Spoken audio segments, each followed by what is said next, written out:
just don't want to hear myself. So, hello everybody. It's Priest back with Redemption, John, and our guest, Simon Viklund. We are really proud to have you, Simon, with us. Thank you for that time that you're giving to us. I'm excited. Glad to be here. Welcome to the to the second interview. Like last time we had an interview with you was in the chat, but it wasn't really an interview. But still, we're proud to have you back, and I hope everything will be fine again. Like the last Q&A we had with Almir. So around Christmas. Huh? Excuse me? Yes, right around Christmas. You're right. Yep.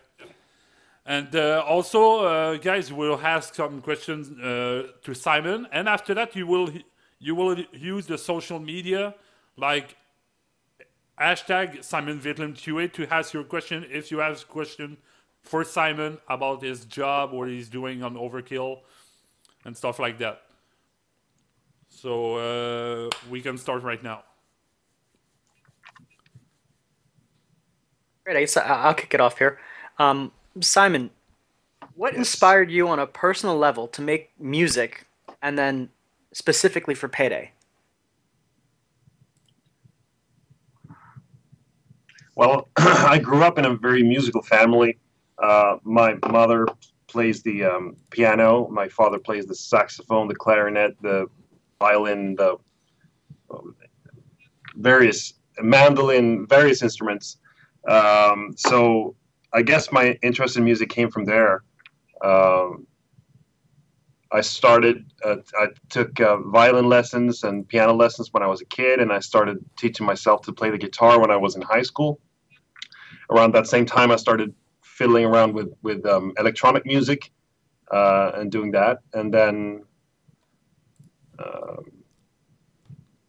I got into the game development business, where I could kind of utilize all those I don't know, skills that I had acquired over the years. For the music for Payday, I just kind of, how should I put it? I figured there was a typical way to make the music for Payday, which was kind of a Hollywood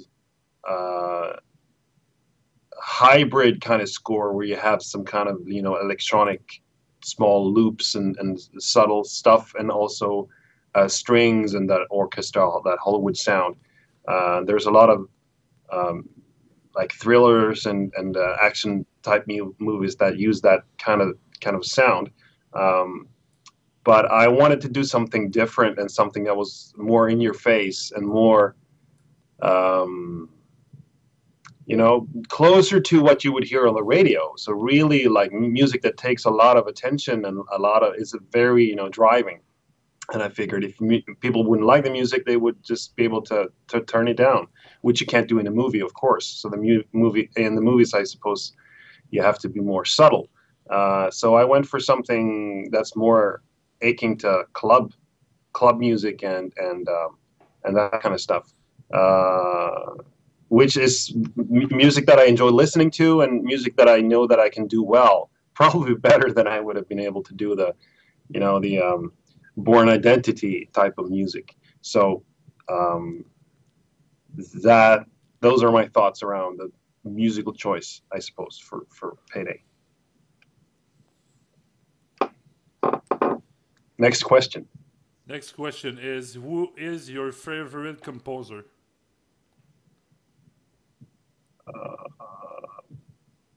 I don't know if I don't have a favorite composer, really. I don't listen to a lot of like, when I think composer, I'm thinking music that's composed for another type of medium other than, you know, just the music being for listening purposes, like movie composers and game composers. And I don't listen to a lot of that music outside of whatever context they're written for. So I wouldn't say I have favorite artists that I listen to. Like, I listen to a lot of electronic music and rock music and stuff like that. But I don't have a, I don't know, composer. I'm really impressed. If I should mention one, I'm really impressed with what those Johan Skugge and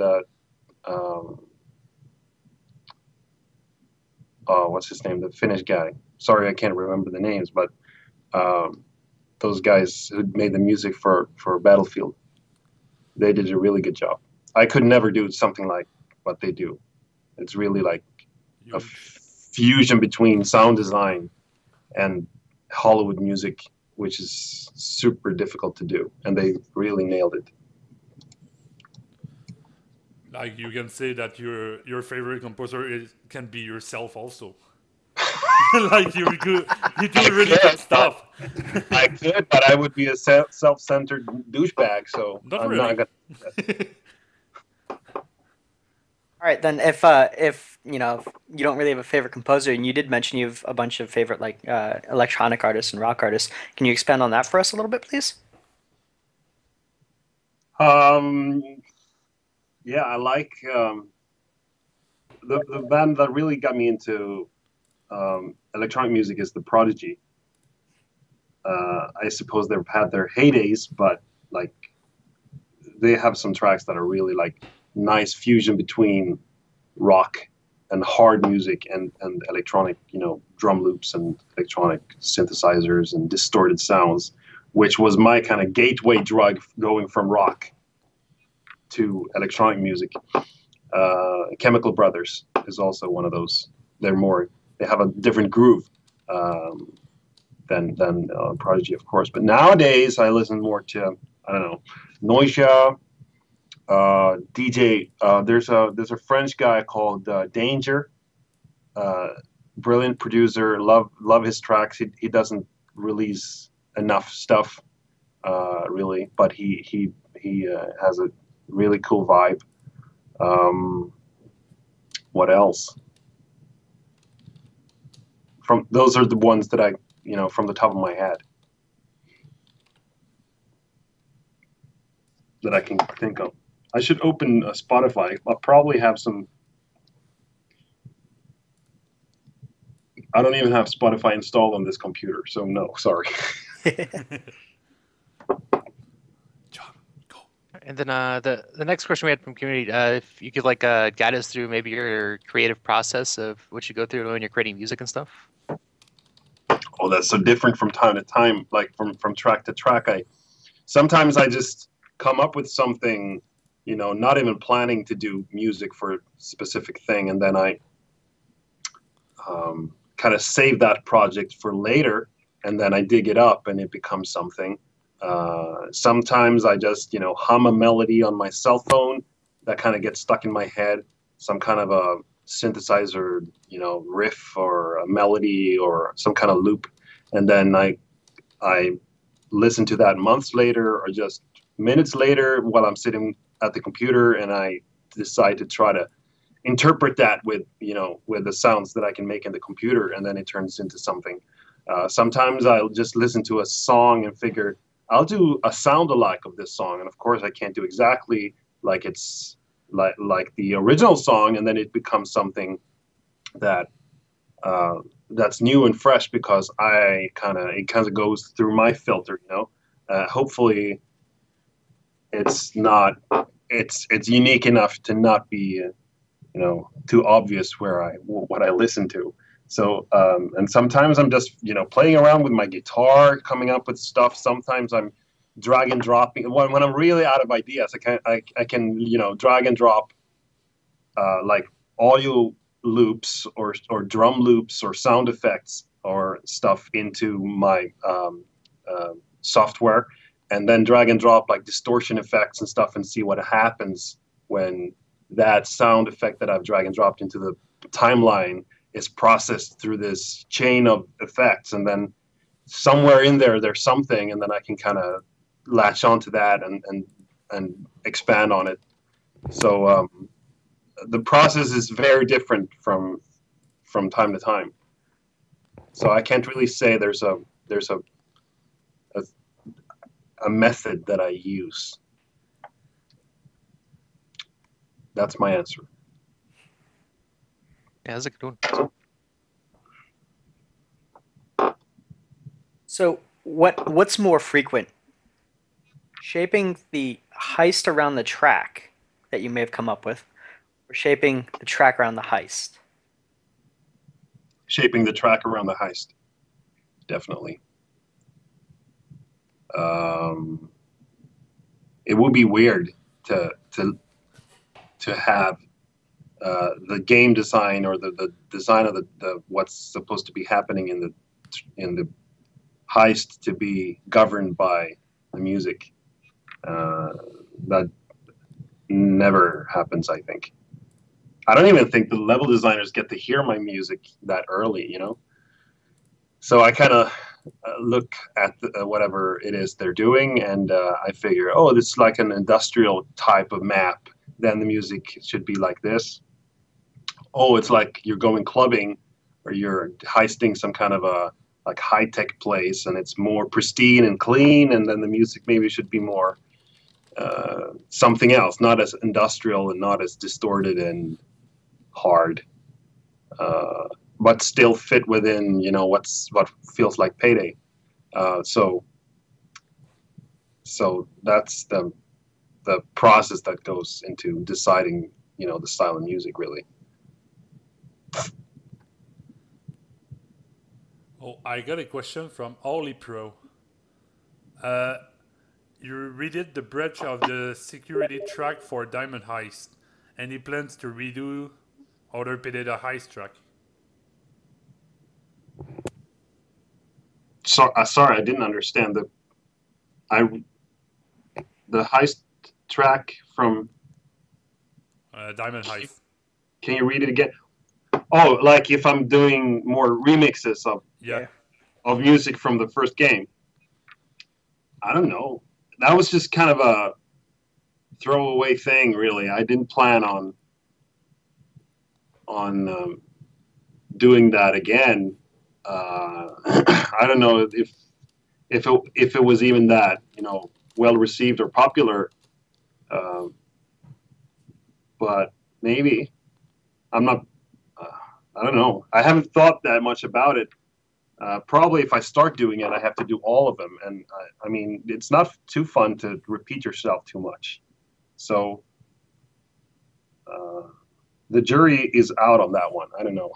Maybe if enough people keep bugging me about it, like we want to hear this, like at the same time, that would be kind of like saying the original one wasn't good enough. Let's like revisit it again, which would be, I don't know.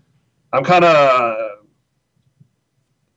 of divided on the whole thing, but it was fun listening to the original one again after a few years and trying to do it in a Payday 2 kind of way, because the music in the first Payday is more grittier in a way and more like thrashy in its how it's produced and the distortion sounds and the distortion effects. It's more like industrial in its design or sound design. So the reinterpretation of that song became more of a club track, cleaner and more distinct, I think. I don't know if I have a clear idea of what I would do with all the other tracks. So no promises, but maybe. Okay.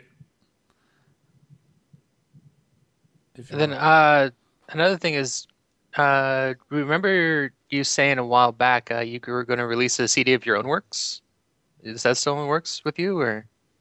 Yeah, I thought that would happen in 2014, and I came really close. I have a few tracks, which are some old tracks that were in the Diamond Heist level on the first Payday game that I made in my spare time, and those tracks are like 4 or 5 years old now, and I should really put them out because they're getting old. And I have some other stuff like half-finished songs that I should really like.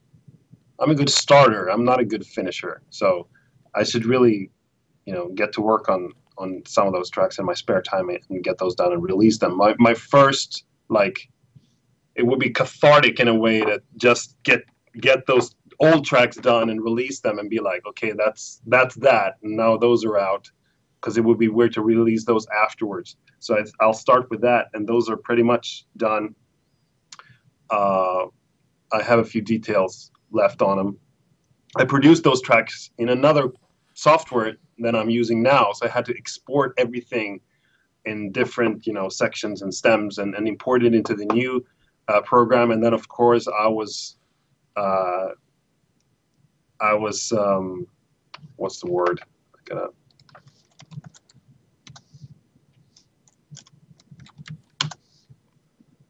Tempted to start fiddling around and adding new layers and new effects and everything, and just improve the overall production value, or the production and the mix of the track. So I kind of got stuck in that, and I'm good at getting stuck in that stuff, and it takes forever. And then when you finally release something, I've been making music professionally for like almost 15 years now. And I haven't released anything outside of a game, so I got that hanging over me as well. Like when I finally release something, it has to be perfect. So I want to get it mastered professionally by a professional mastering engineer, and so it has to go through that process, and then I don't want to be ashamed, in front of that mastering engineer when I send him my mixes, and everything has to be like perfect. I'm kind of like that in my personality, which is a reason why I got so many projects that never come to fruition, because I'm setting the bar too high for even for myself to actually dare attempt finishing it. So I have a lot of stuff on my hard drive that is kind of like 75%, and I'm gonna try to release some of that stuff at least. Yeah, maybe this spring something will come out. So actually, on that topic, how much does the music that you make for Payday, or the style of music that you make for Payday, actually impact the music that you make on your personal time? It impacts the music I want to make on my personal time, in the sense that I don't want to make that kind of music in my personal time. So I kind of avoid doing the same kind of music at home. So at home, I'm experimenting with other stuff. Of course, you can hear similarities because it's still me, but I'm not doing any guitar sounds or that typical action movie and drum loops that I'm doing for Payday in the music that I do on my own.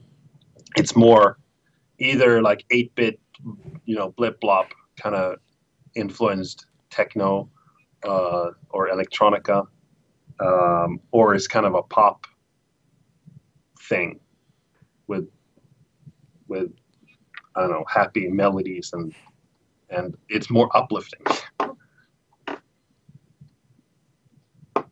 Someone is asking if you can do one line of Bane. Yeah, what do you want to hear? Anything. I'll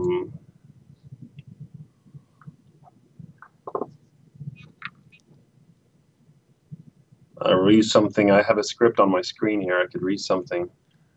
Something like Bank Heist. Oh. Many people knows what I'm talking about. Oh, you mean the intro to the bank heist in the first game? No, and Payday 2, not in the first game. I think what they're getting at is, can you please tell us to go get the thermal drill? Oh, like you haven't heard that line enough? That's Guys, the thermal drill, go get it. Well, I can read something which will be a little bit of a hint towards the heist that'll be released on Thursday. Oh! Ooh, we love hints. Please do. Be our guest. Why not? I'll try to find something that doesn't give too much away. All right, here. What you've heard so far is my normal voice, and when I go up here, it becomes Bane. Here's Bane, and here's my normal voice. So I kind of squeeze I go for a higher pitch and a little bit like a horse, not a horse, but kind of it's more of a strained voice and a little bit, what's the word? Husky or raspier than my normal voice. So so here's Bane. Remember to check inside the buildings for the remaining key card. Oh. And then there's a variation. Just one more key card. Got to be around here somewhere. Second key card can't be far. Got to be nearby. Keep looking. And then there's of course the distortion on that adds the character or the familiarity of the voice as well. So it's like it's like we need to find key cards in that heist. Yeah, there will be key cards. Because if we need to find key cards, it's because there's something to open somewhere. Yeah, exactly. Do I hear more time locks? Oh no! You will see. I think I gave, I've given away enough. You know that there's a heist coming, so. Yeah, the bomb. Yep. All right, back on track, I suppose. Oh, may I just say we got a new subscriber. Thank you, RKWolfie2, for subscribing on TeamEvil. Welcome to the TeamEvil army. He subscribed for you, Simon. Oh, nice. Am I a prostitute now? He's paying for my services. Should I have this just under your name, Simon Viklund, the prostitute? Yeah. How do you come up with the names for the tracks? They're so on point. They feel like they belong. How do you match it so well? Basically, there's two ways. I have a document where I kind of put stuff in when I come up with great names, and sometimes I just sit down and try to, force myself to come up with names, and I write them into this document, and then whenever I put, I've written a track that has the name like Heist Track 02 or Heist Track 14 or something generic. I look into that document. I kind of pick one that feels like, that's too like, and it feels more urgent and it's more like alarming and maybe something with, and I kind of try to find a name there, a title there that seems to suit the track, and this also happens. I start working on a track and I haven't saved it, but I've, it's in the project. I'm working in my software, and I've created a riff, or there's something there, and I need to save the project for the first time just so that that information isn't lost. And then, of course, the program asks me to call it something, and then right then and there, I kind of come up with it, on a what's the word, on a whim. Yeah, on a whim. And then it's hard to get away from that name because you kind of connect. For me, it just becomes the name for the track. So this track that is coming with the bomb, I just saw, the scenario and the location and everything, and then I started. Sometimes I start producing the assault theme, and sometimes I start producing like the control phase or the stealth portion of the music. And for this one, I started with a stealth, and then it figured like, oh, it's stealthy. You're sneaking around, and I got these images from Rescue: The Embassy Mission, which is an old NES game where you're kind of dodging floodlights. Like these cones of light that are searchlights that are going, for searching for you. So the name is a reference to that in a way. So that name doesn't come from that document full of names. So those are the two ways that I come up with names. Sometimes just from the top of my head, and sometimes I use the document of names. I got one question there. Have you already recorded the voiceover lines for the new enemy from Gensec? No, but a lot of the voice lines are written. I've written some of them, and we're going to expand on it. I mean, we were throwing around ideas for the new Gensec enemy, and we were planning to, of course, to release it by Crime Fest, but we had an idea that was too good to not do, and it was too elaborate to be done by Crime Fest. So we'll see when it's released. I mean, it might be this summer or even later than that, but it's a bigger undertaking to create that kind of a and it's more dialogue related than other, like it needs more of a character or more of something, you know. So it's grown into a bigger thing, which will get its own, you know, kind of backstory, or you know. I just hope it will not be like a bulldozer with a rocket launcher. No, exactly. That's what we like. We can't take one of the existing enemies and just, you know, changing the weapon and the skin on that enemy. We need to introduce something that's completely different, which is what we're doing. So that's the reason why it's delayed. Okay.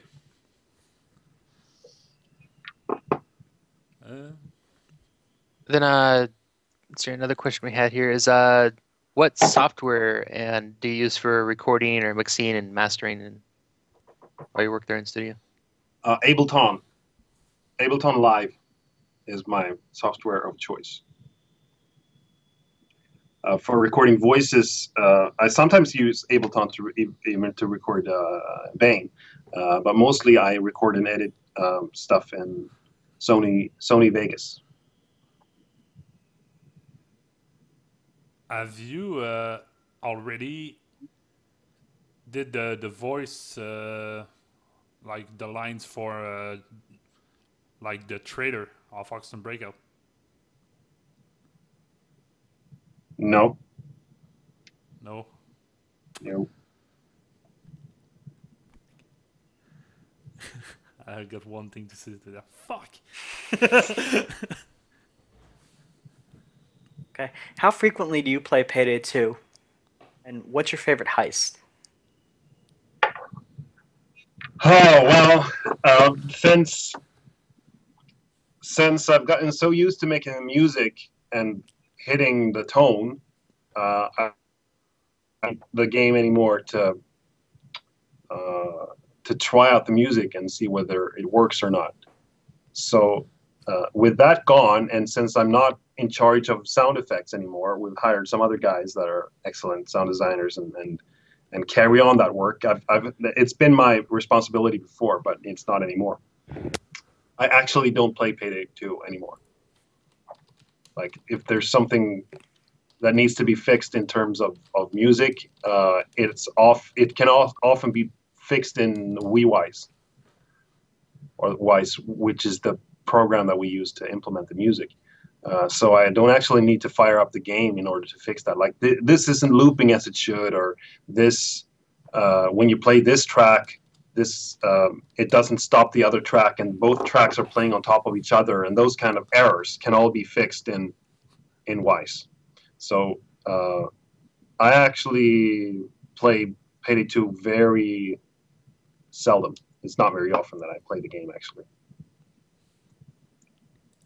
It's a little bit like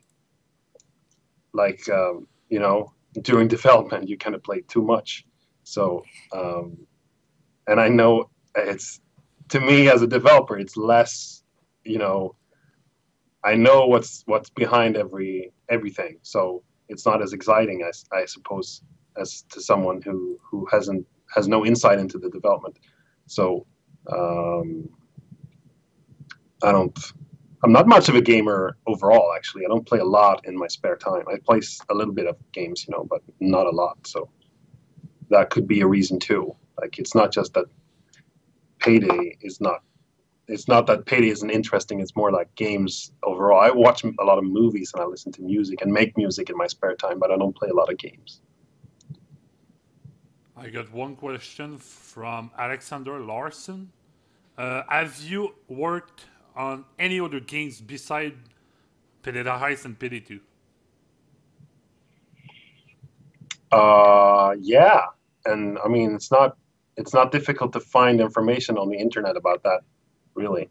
I worked at Grin from their first game to their last, so I made all the music for the first two games, which was Ballistics and Bandits Phoenix Rising. I made all the music for those games. Then I was the sound designer for the PC version, not the PC port, mind you, the PC version of Ghost Recon Advanced Warfighter, which we did with Ubisoft. I did make the music to those games, Advanced War. What is it? Ghost Recon Advanced Warfighter 1 and 2 for PC. I made all the sound effects for those games. Didn't direct any of the voice actors. And then I did game design on Bionic Commando Rearmed. I did some sound design for the main character, like the weapons and the bionic arm on the 3D version of Bionic Commando. I did some sound design for both the Terminator Salvation and Wanted Weapons of Fate games, those licensed games that we made connected to those Hollywood movies. And after that, yeah, Grin went bankrupt, and we started Overkill-software. So, and then it was those games, Payday, the Heist, and Payday 2. My question, like the question I will ask, like follow the question I have asked. Are you gonna work on Overkill, The Walking Dead? Yes. Yes. More Simon Viklund.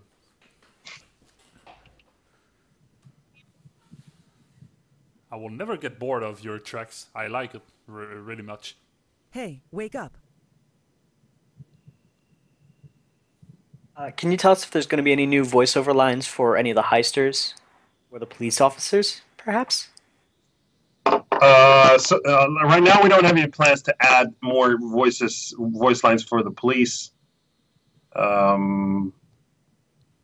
Possibly we have a lot of recorded that we're not using at the moment, and possibly those are going to be implemented.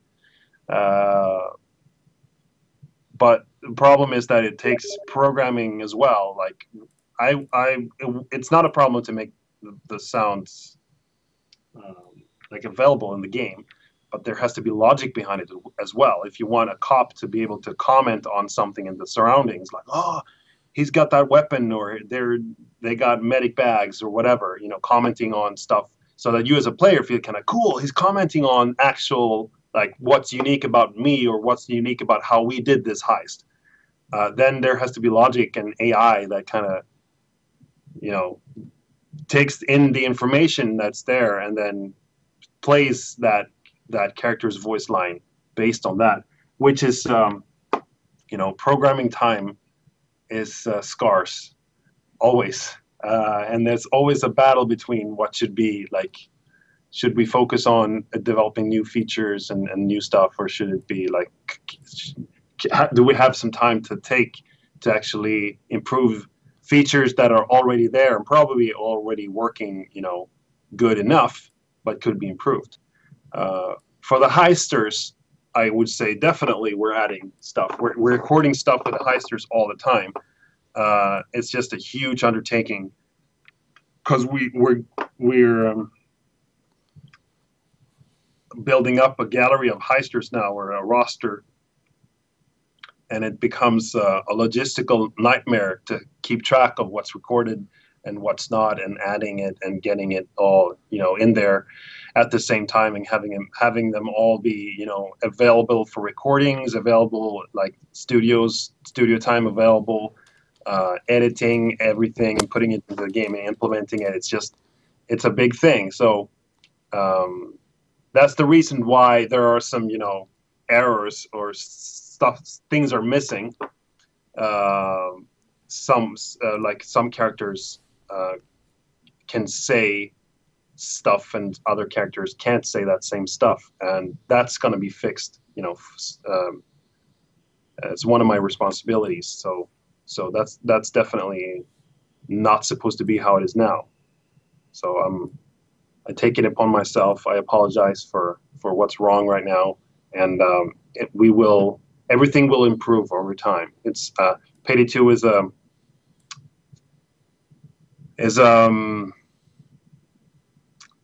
is alive in that sense, that it's constantly evolving and we're improving. So I saw a question also on the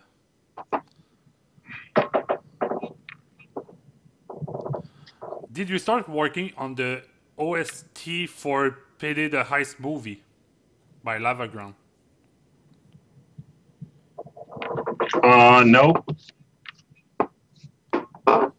no. Sorry, Lava.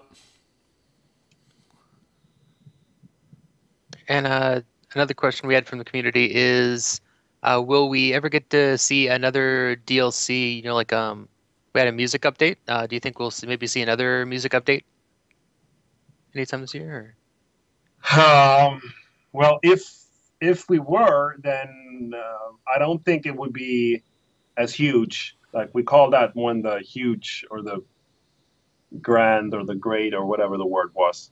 Like, there's not so much we can add really now, like in terms of features. We have giving the players the ability to make their own playlists and randomize in their own, you know, selective ways, and added all these options. And as far as I'm concerned, there isn't too much more to add in that sense. We got some ideas right after we released that. Some people said, like, can't you have, when you hold tab and get the, you know, more information about current objectives and stuff like that, can't you have information about what track is currently playing? Because sometimes you've chosen random, or sometimes you listen to whatever the server plays, and you don't know what track it is, and then you can have that information there, and that would be nice, of course. We could have that, but that's not it wouldn't be an update in the same scope as the previous one, because that was like kind of catching up, or, you know, doing all these crazy things, and we don't have a huge list of crazy things that we want to add in terms of music options. Maybe I'm wrong. Maybe the community has a lot of like feature requests regarding music, but then they have to contact us and let us know, because I haven't been made aware of that.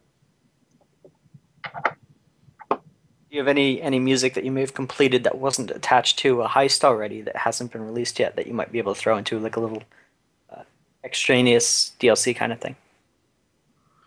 No, if there's something that's good enough to be in the game but hasn't been put in the game, is going to be put on hold and then put into a future heist. That's how it works. So I'm probably not gonna add, like, we're not gonna release like a DLC that is just music,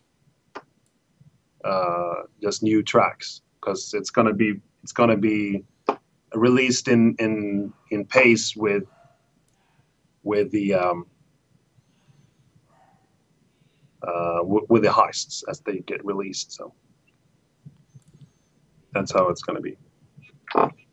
About that, I got one question from Benjamin. What's the hardest or most complex track that you have started? Wow. Yeah, what would that be? That question. Kind of a boring answer, but I would say it's the opera for the Big Bang trailer. Because I have no formal education in writing classical music, and we bought some like violin and like symphonic libraries for me to make it possible for me to compose something like that. And it was killing my computer. I didn't have enough RAM. I had my hard drive was too slow and everything. So I had to write stuff and then kind of freeze that track so that I couldn't, mess with it anymore. And I had to go on to the next one. And it was these layers and layers of different like woodwinds and strings and drums and everything. And it was super complex. It had these elaborate like changes in key and changes in riffs and changes in mood, and it was really tricky to make it all work. In the end, I think we pulled it off, but it was a battle. Also, we recorded some live strings, and to be honest, I had no idea what I was doing. We were in a recording studio with a technician, and we had a cellist and a violin player, and they had made like sheet music out of parts of that track that I had written. They had made sheet music, and they were playing their parts, and we were recording them over and over again, and thought that maybe we could add these recordings on top of, like, put them on top of one another, and it'll sound like at least like a four-piece like quartet, a quartet, and it'll be live strings at least in parts of the song, or we can add those like strings on top of, to add a subtle sense of live real strings. But in the end, I wasn't able to use that recording, partly because of the skill of those players, because I was kind of disappointed with their skills. Partly maybe because I'm not, it's a whole different thing when you're recording and mixing those kinds of instruments. It's not something I'm accustomed or used to. So it was partly a reason as well. But yeah, that's the most complex track that I've done. All the other tracks, like the Heist tracks, they're pretty much the same complexity. So there's really not one that stands out.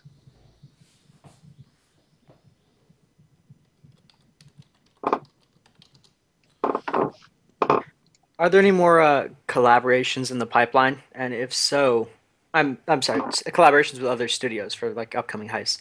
And if so, when it comes to these collaborations, is it a one-sided thing for the music? Is it both teams work on the music together?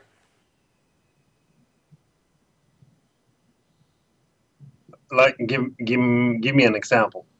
Like with Hotline Miami, was it you and your team that worked on the music for the Hotline Miami DLC, or did you work in conjunction with the other studio's sound team?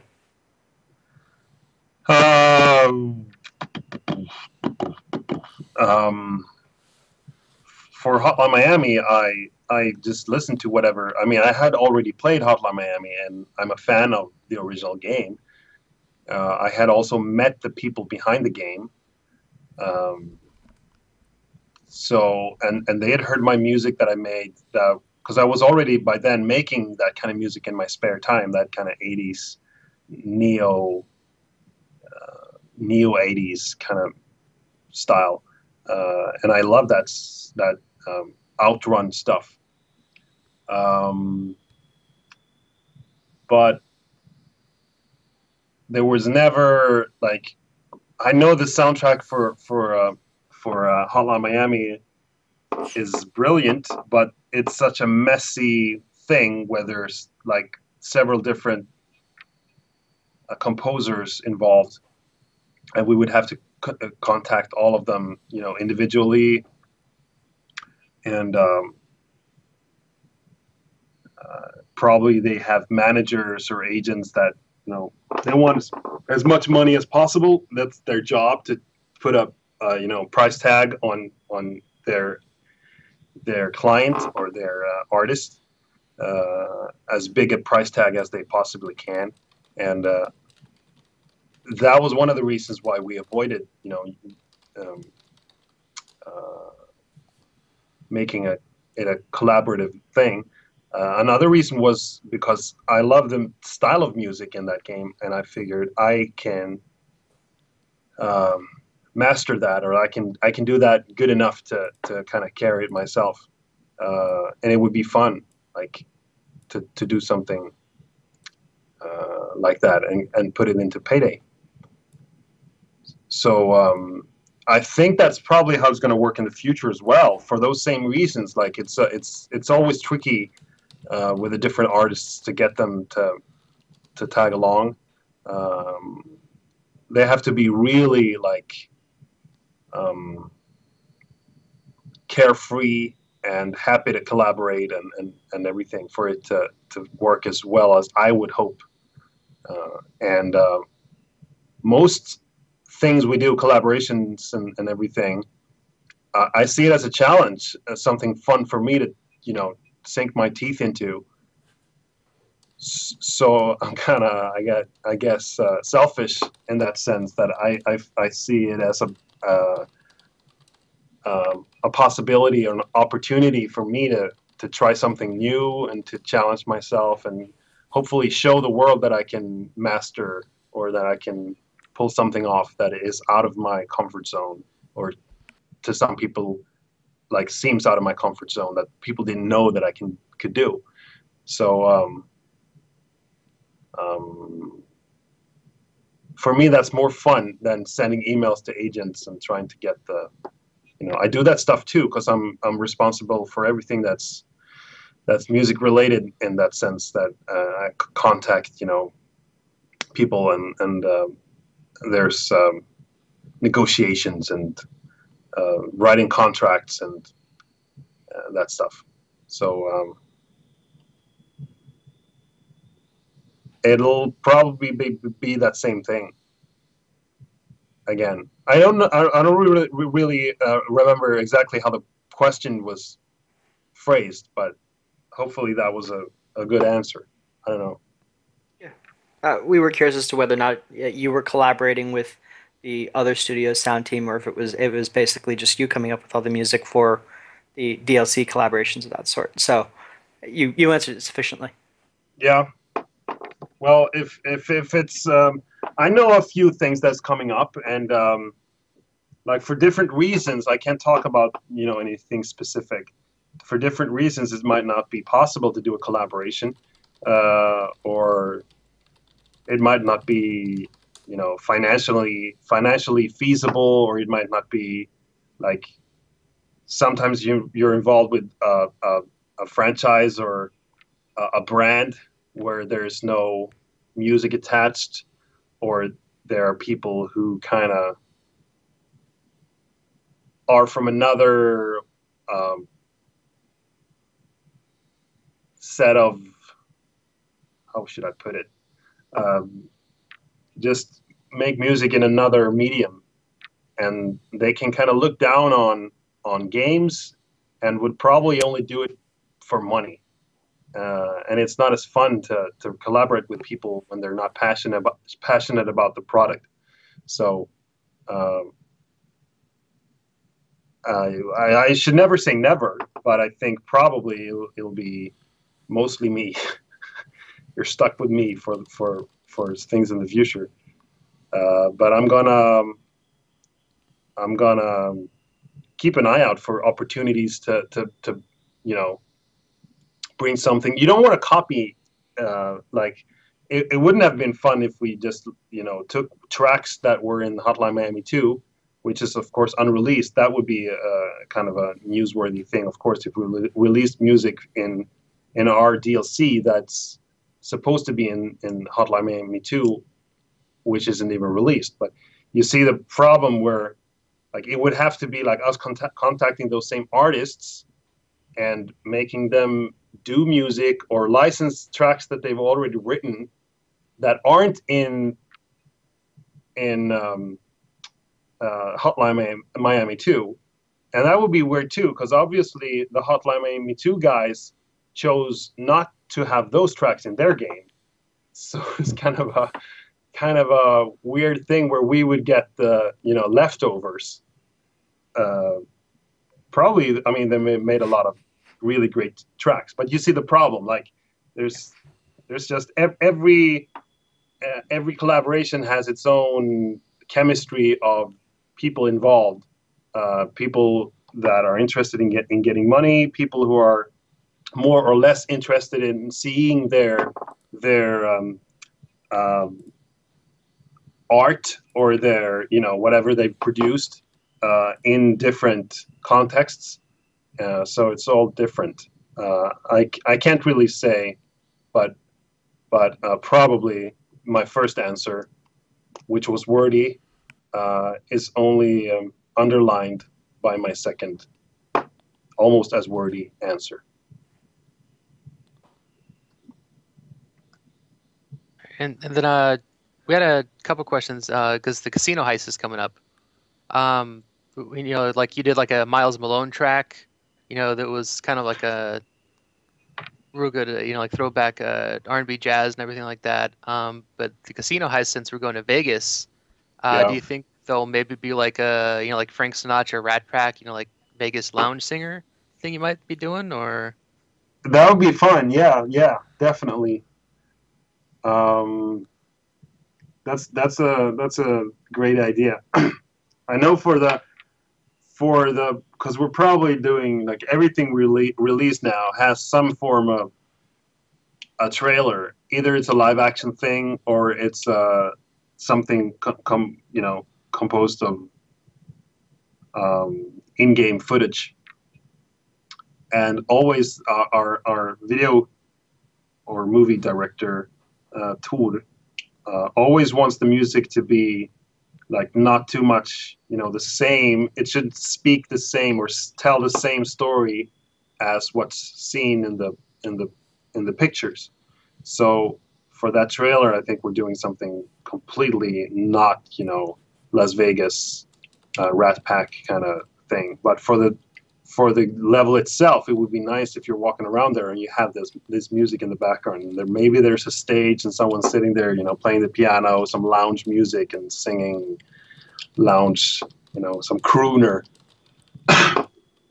We'll see.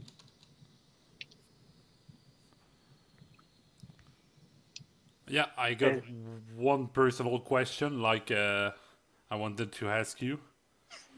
Yes. It's what about you together with your partners, and where the idea to create like Overkill-software came from? Because we know that you are an original member of the Overkill-software. Yeah, the question was about where the name came from? Yeah, why Overkill-software?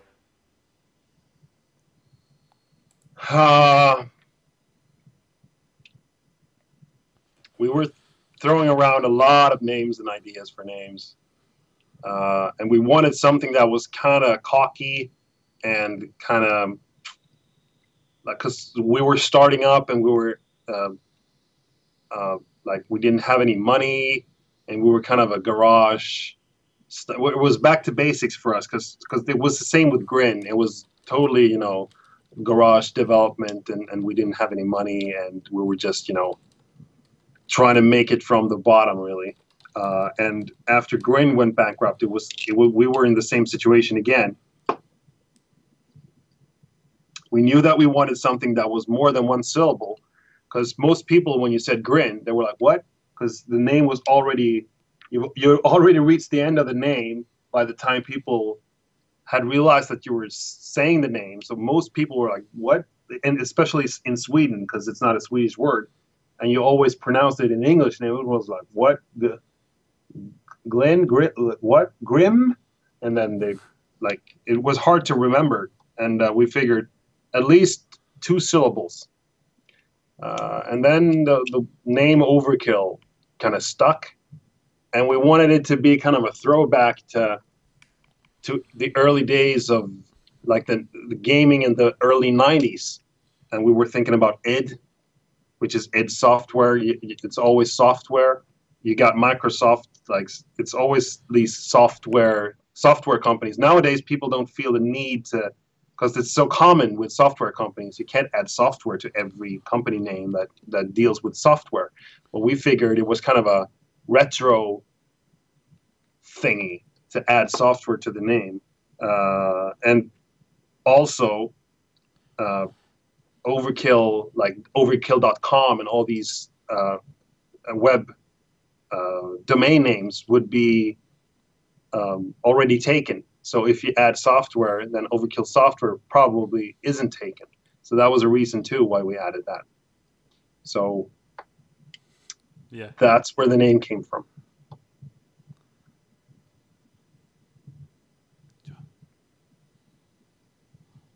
I think we Googled the word not the word software, the name, the word Overkill, and there was an example where someone, like, an example of what would be overkill is a mine that you step on that is a nuclear bomb, because you wouldn't really need a nuclear bomb to kill someone when they're already standing on top of whatever is supposed to explode. So that would be overkill to have that bomb be an atom, like a atomic bomb. So I think that's where the bomb came from too, like overkill and, you know, bombs kind of go together somehow, like an overkill, you know, excess amount of killing potential or something, which goes together with the cocky, like that attitude that you have when you start up, and we're going to show the world that even a team of, like, because we were like 8 guys from Grin that started it, and then we not even hired, I don't think they even had a salary. We had interns, like 5 of them, that started helping us out. Part of their education, they had like a 5-month, you know, 5-month internship, and we brought them in, and they were never, you know, the guys to, like, yeah, you can make us coffee and run errands. They were really, like, hands down and getting dirty with the development and helping us out, because we were so few, so we really needed the help. And I think it's 3 of those guys are still in the company now. Of course, they're not interns anymore, and they're senior guys now, which is cool to see that happen as well. But so that was like, we wanted that attitude, like we're eating noodles, living off of our parents again. We're 30 years old, and we're starting this company up, and that's Overkill.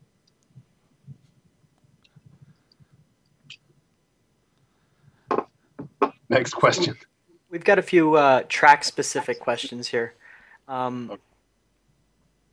One asks, will there be a kick-ass trumpet solo in the Casino Heist track?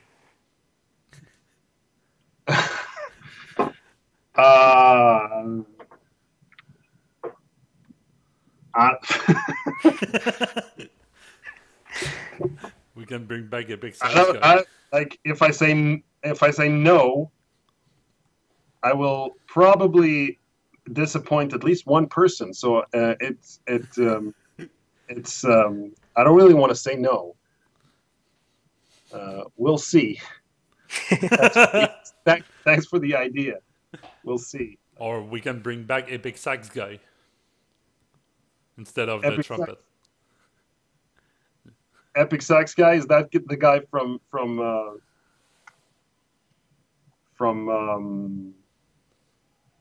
that Kiefer Sutherland movie? It was on. Are you talking about? I don't think so. I think it was just a live showing that turned into like a meme of some sort. Oh, the guy who dances with the. Yeah.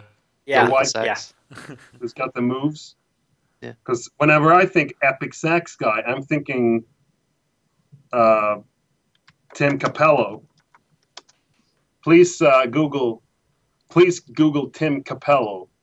That's TimCappello. So it's double P double L. Capello. Google that, and that's your new epic. To me, it's like if someone has that amount of skill playing the sax, you've spent all your time learning to play the sax. You don't have the time to spend at the gym.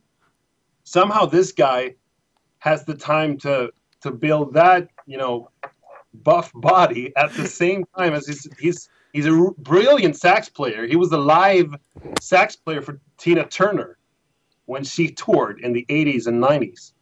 So he's like a really good like session level saxophone player, and he's like oiled up and muscular and always, with he's over the top. That's your new sax god.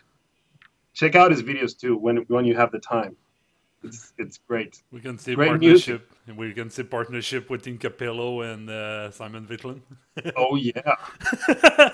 Oh yeah. You don't even know. I've been planning it for years. So we asked you the question earlier about the Rat Pack track that might possibly be like an environmental music for the casino heist, or even like a piano track. And it seems that a lot of our viewers love the environmental music that you've made, like between what's in the background of Go Bank and even the nightclub. So we've actually have a couple of people asking, can we get a copy of the track from the nightclub's dance floor added to the soundtrack? Yeah, that's one of those things where like you put in this like 40-second loop in the game, and then you figure at some point I'm gonna bring this and do this, turn this into something more. Thing is, I want it to be just as good as I Will Give You My All. So I got that pressure on me, which is the reason why I've never actually like done anything with it, because I can't just release this 40-second loop. I have to expand upon it and turn it into something worthy of being on the soundtrack. It has to be at least like a 2.5, 3-minute song with like a chorus part, or I want to add vocals and stuff. And I've been trying a few times, sitting down, listening to that riff and trying to figure out like a vocal melody, some kind of something to add on top of that, but it's never been good enough, and then I've just left it. So we'll see if it ever, like, for sure I'm going to replace that song at some point in the future with something, maybe the tracks from the first game, or maybe something like user provided, or something from elsewhere, so that whenever you play that same club music, or when you play that same heist over and over again, you don't get to hear that short loop for too much, more random elements in terms of the music in that heist. But I can't promise. At this point, I don't know when that song will turn into a full-fledged track that I could release on the soundtrack. Sorry. So you guys haven't even heard it like without because it's mixed in that context. It's mixed to be like too much bass, and there's like room reverb on it, so that it's supposed to sound like it's in that room and it's live. And at the club, it's always too much bass, and you can't really hear. It's kind of like too much of like the sound is almost like squeezing out of the speakers.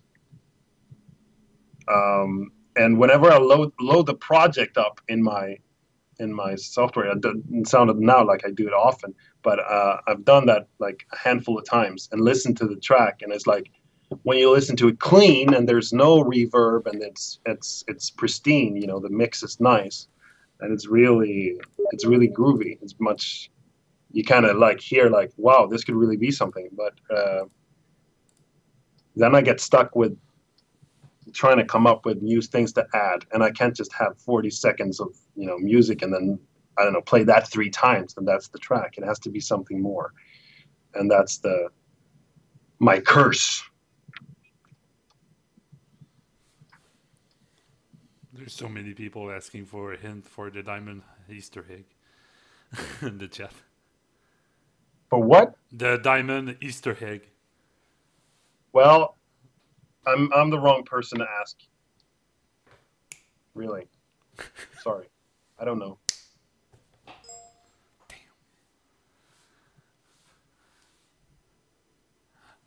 How many hours per week do you work in Overkill? What's the minimum like that everyone needs to spend like in the studios? What do you mean? How much time at the office? Yeah. Yeah, we have a 40-hour week, so that's 8 hours a day. Well, do you do some overtime sometimes because like you need to finish a project or something? Oh yeah, that happens. A lot, or just like rarely? No, it's just my salary makes up for the overtime that I have to put in. So I'm happy. Like it happens. I can't say if it's often or if it's less often than it was before at Grin, for example, okay, where we had to adhere to a schedule that was dictated by the publisher, who was the one giving us money in order to develop the game. Now we're independent and we can do whatever we want. No one's telling us that this has to be out by then, and then we have this, advertising, campaign, and it has to match the release date of the blah blah blah, and we have to all these milestones going forward and a schedule. Now we're kind of doing it, a little bit by ear, but it's certainly more like loose, and we have deadlines, of course, but we make them up ourselves, or we kind of they're dictated by ourselves, so it's more manageable in that sense. So it's not too much, but it happens, definitely.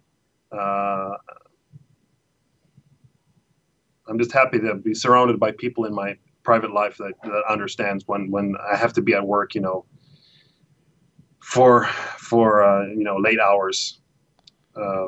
It's fine, because maybe I can get home earlier a couple of days later. So it all works out. Okay.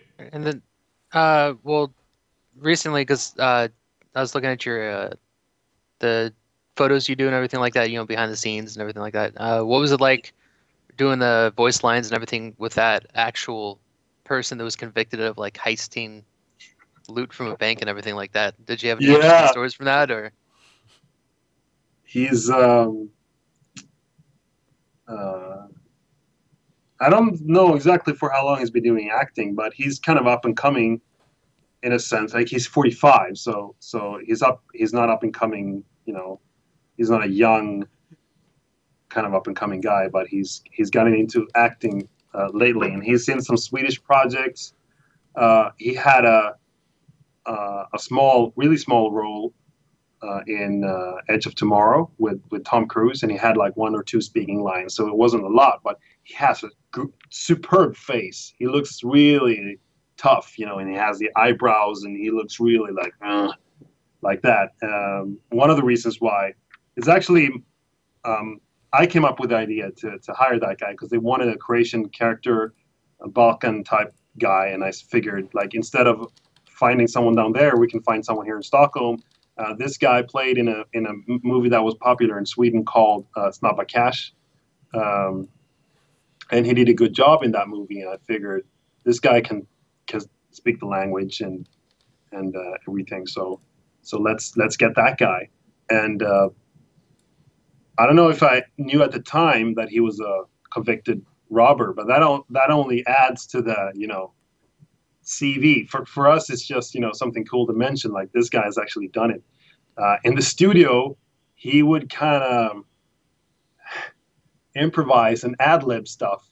And when you sit there and know that he's been robbing a bank before, you're kind of, your mind is wondering, like, does he still have that mindset? Is it still like, is it that easy for him to access that part of his brain, or that, I would be sitting there and describing the context for every line. Like, okay, imagine you're in the lobby and everyone is already lying down, so you don't need to scream and shout because you're already controlling the room, but you want to taunt someone or something, and your voice has to be kind of loud. You're not screaming, but you're kind of like, everyone listen up. You're kind of with that booming voice. And he snapped into that so easily. And it was kind of fun to imagine that he had that deep inside of him. He still has a robber, a real life robber who kind of, he's slipped into that frighteningly easy. That was cool. He was talking, telling stories from the film set of Edge of Tomorrow, and he would be talking about like different stuff, and he loved the script, and he loved being part of this project, and so he's a cool guy, and he's a loving father. He was always like, yeah, I gotta go, I gotta pick up my daughter my son at school and everything. So he's not he's not a criminal in any sense anymore. So he's a good guy, but he's been on the other side 25 years ago in 1990 when he robbed a bank. He didn't get away with money. Did I interrupt you? No, sorry, I'm done. Okay, sorry. I got a good question from Damien. Any chance we can get a model of you to be the DJ in the nightclub heist?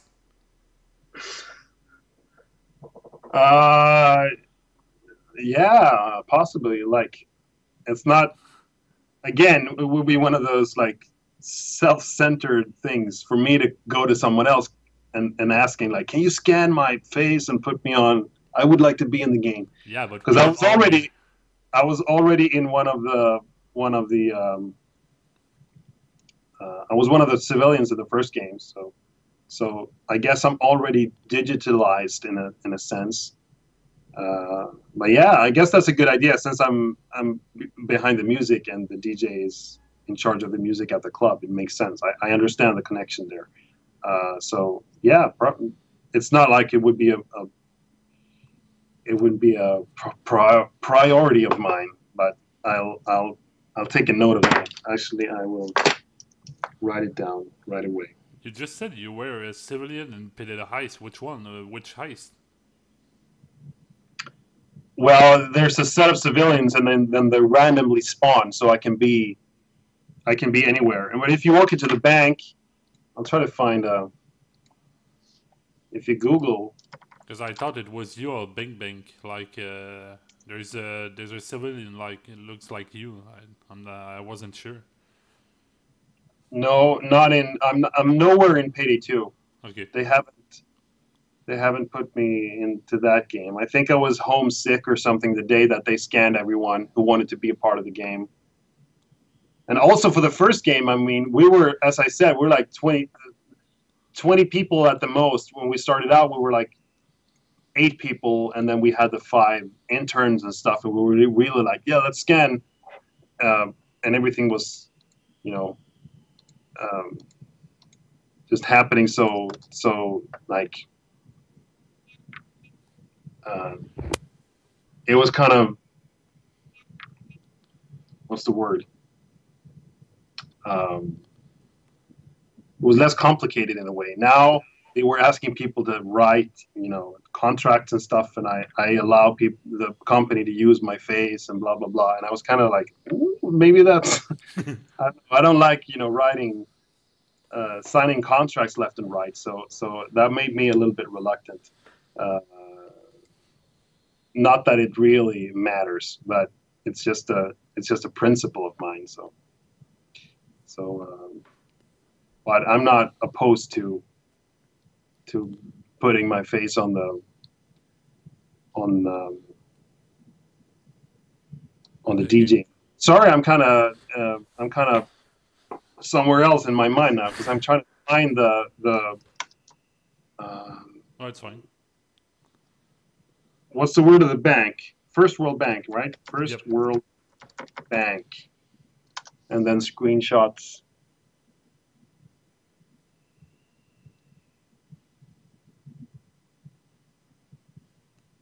You can ask me the next. Yeah, I had one question. How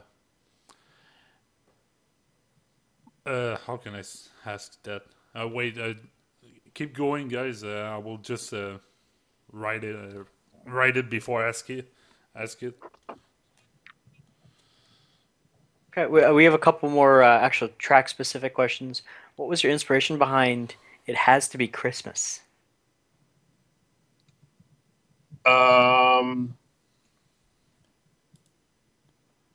I just wanted to have this like kind of ballad, like epic, a little bit like "We Are the World" style track that was kind of like that made a moral standpoint or whatever the expression would be. It kind of like said something about the spirit of Christmas, and it would be like kind of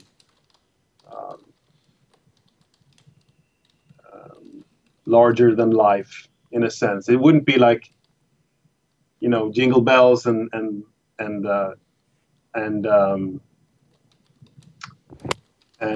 props, the props of Christmas, you know, talking about the Christmas tree or Santa or the presents or you know, the sleigh and the whatever, like many other songs. I wanted it to be about the idea of Christmas and the season and the attitudes surrounding Christmas. And it's supposed to be the, you know, happy, everyone's supposed to be so generous and kind.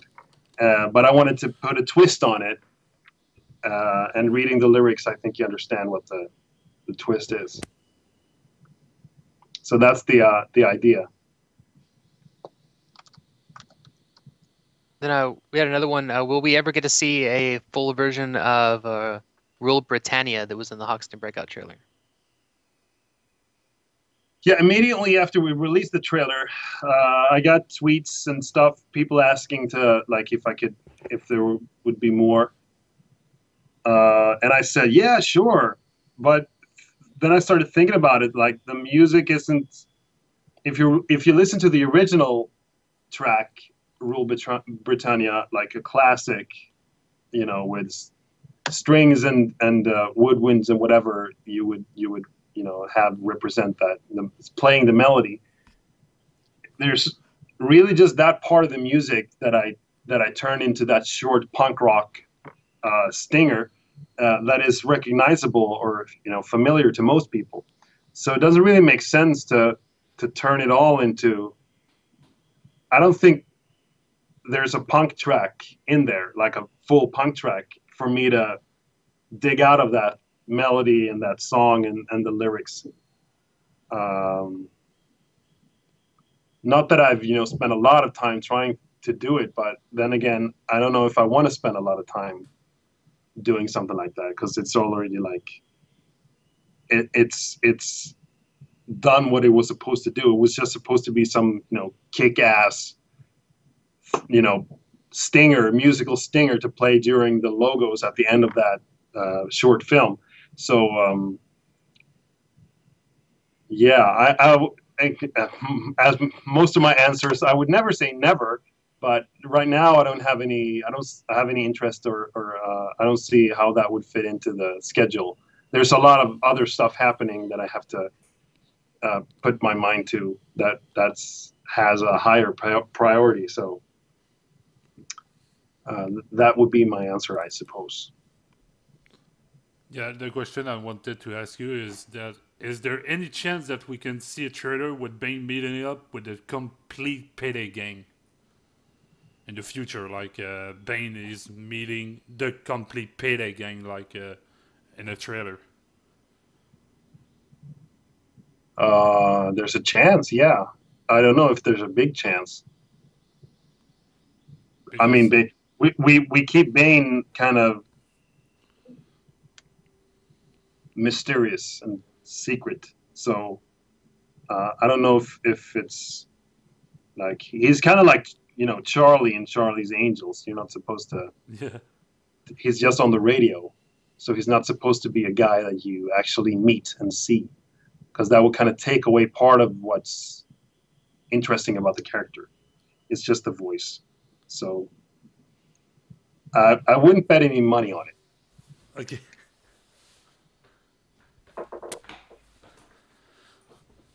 What are your thoughts on releasing the Payday 2 soundtrack on a vinyl?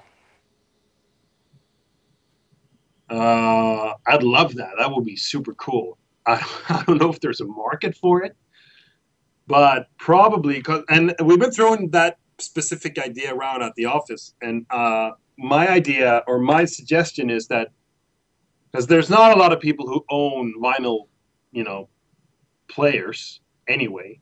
So I guess most people would buy that just as a collectible item, and to make it even more interesting and collectible, I could maybe sign those. So maybe have like 500 or 250 or something, copies, and that's all there is. And I sign all of them, and then you can buy those, and they're limited edition and or something like that. Then it would make sense. But otherwise, I don't see like a lot of. It's going to cost some money because you're probably going to have to remaster the music. Because I suppose, like, can vinyl players today have as much low frequency information as they like CDs and all other media?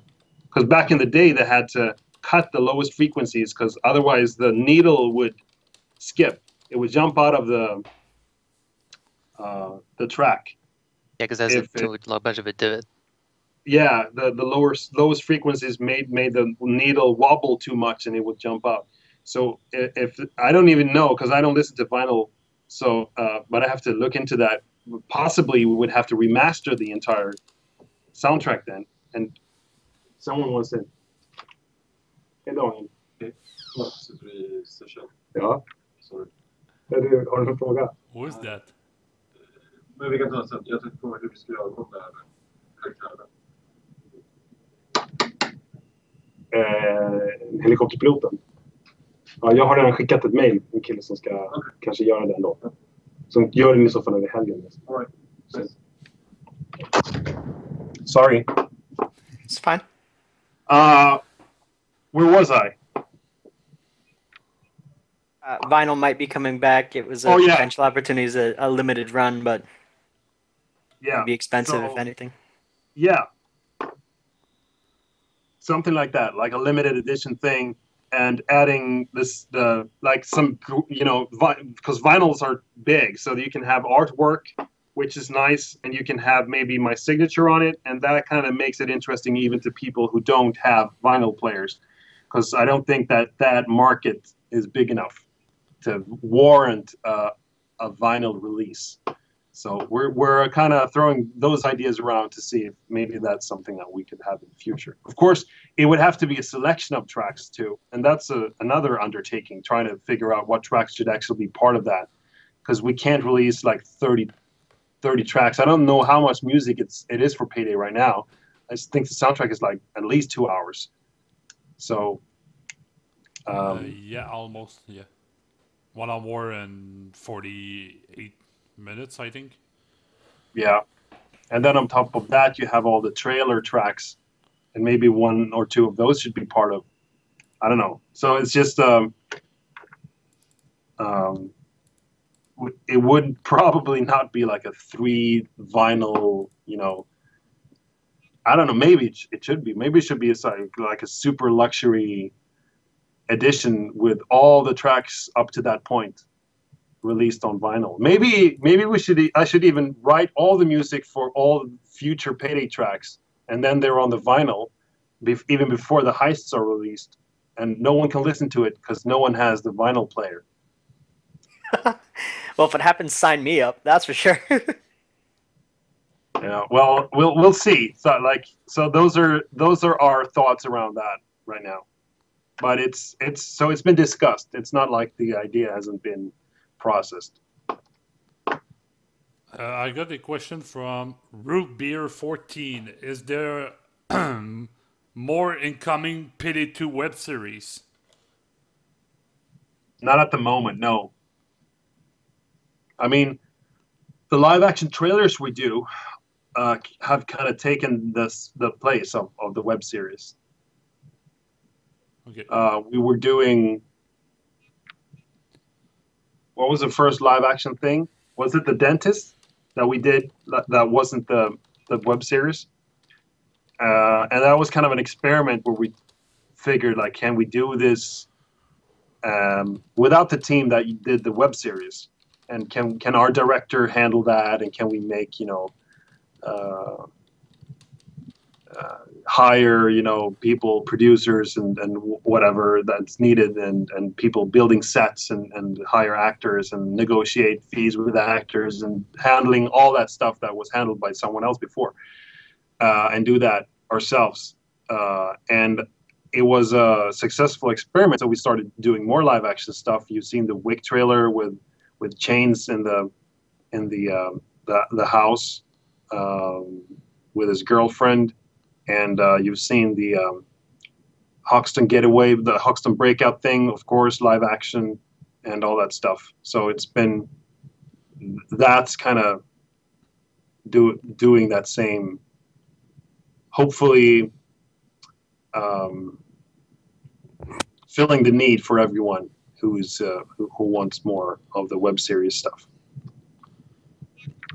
Also, there's again many people in the chat asking for the same thing. It's the line in the bank heist that we always hear over and over again. Guys, the thermal drill, go get it. They want you to do it. Guys, the thermal drill, go get it.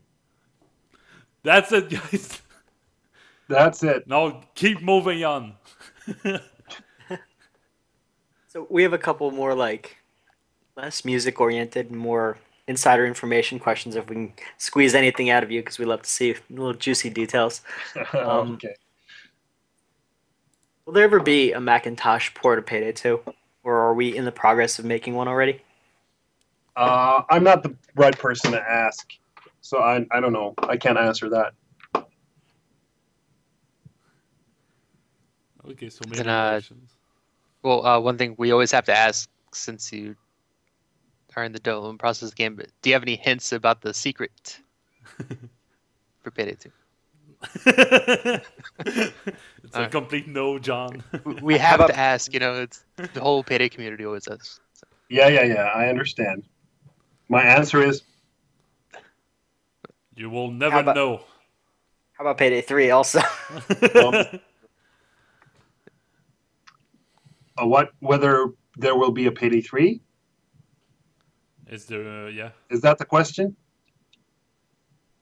Yes. Yeah. Yeah. Or can you give us any insider information on Payday 3?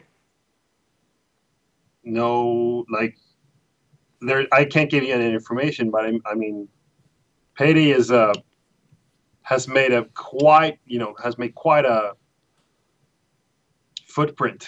So it's popular. So it makes sense for there to be a Payday 3 sometime in the future. But there are no plans right now to we're expanding on Payday 2. So yeah, you still have a contract DLC for the next year, I think. Yeah. So that'll continue. Okay. No doubt.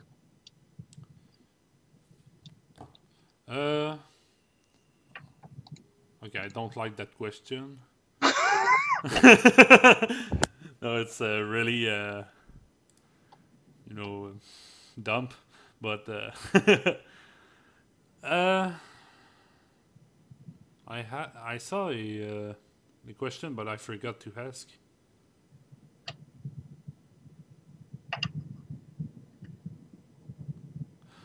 Could you release a full version of the punk version of Rule Britannia song by Oxton for a soundtrack to play in game?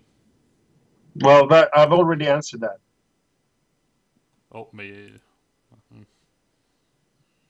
I'm not. I've listened to the original Rule Britannia track, and there's really not like much of a. I don't think you can just take it word for word and melody and chord by chord and turn it into a punk rock track. I did that with just a portion, this very familiar and famous part of the song that everyone knows. And